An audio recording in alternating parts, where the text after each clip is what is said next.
गर्मी की छुट्टियों की घोषणा होते ही शहर में रहने वाला एक बालक, जो वर्ष भर स्कूल, होमवर्क और कोचिंग की आपाधापी में फंसा रहता था, अपने गांव जाने के लिए अत्यंत उत्साहित हो गया, जहां उसके दादा दादी रहते थे।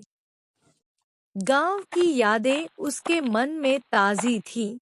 मिट्टी की सौंधी खुशबू, आम के पेड़, बैलगाड़ी की धीमी चाल और दादी के हाथों के गरम पराठों की महक, सब कुछ जैसे उसे बुला रहा था।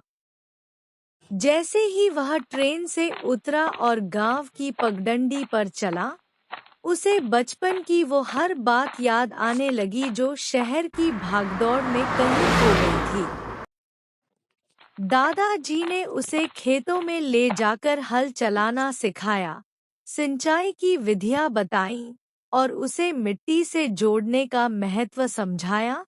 वहीं धीरे-धीरे वह गांव की जिंदगी में रच बस गया।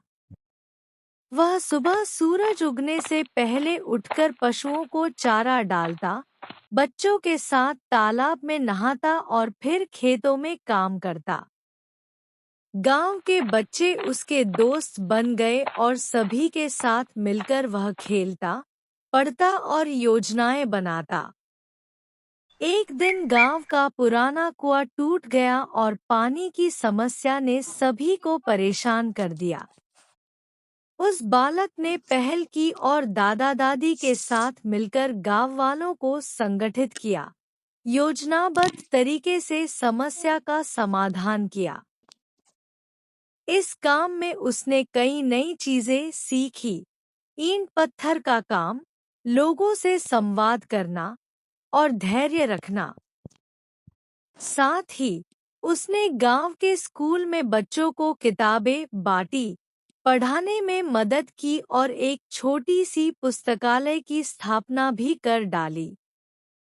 गांव के एक बड़े मेले में उसने दादा दादी के साथ मिलकर पारंपरिक हस्तशिल्प की दुकान लगाई, जिससे उसकी मेहनत की सराहना सबने की। इन सभी अनुभवों ने उसके मन को गहराई तक छू लिया। जहां पहले वह छुट्टियों को केवल मौजमस्ती का समय मानता था, वहीं अब उसने समझा कि गांव की जिंदगी में सीख, सेवा और सादगी का अद्भुत मेल होता है। छुट्टियां समाप्त होने पर जब वह शहर लौटने लगा, तो उसकी आंखें भर आईं। दादा दादी ने उसके सिर पर हाथ फेरा और आशीर्वाद देते हुए कहा कि तुम अब केवल हमारे नहीं, इस पूरे गांव के बेटे बन चुके हो। शहर लौटने पर भी उसकी आत्मा गांव की गलियों में ही भटकती रही।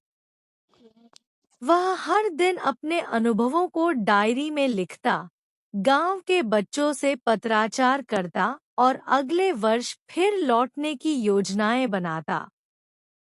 उसने अपने स्कूल में गांव को जानो नामक एक परियोजना शुरू की, जिसमें शहर के बच्चे गांव जाकर स्वयंसेवक के रूप में काम कर सकें, और देखते ही देखते उसका अनुभव, प्रेरणा और लगन एक आंदोलन बन गई। अब उसके लिए गर्मी की छुट्टियां सिर्फ अवकाश नहीं, बल्कि आत्मा की पुनः खोज, रिश्तों की सच्चाई और जीवन की वास्तविक शिक्षा बन चुकी थी, जिनका प्रभाव केवल एक मौसम तक सीमित नहीं था, बल्कि जीवन भर उसकी सोच, कर्म और व्यक्तित्व का हिस्सा बन गया।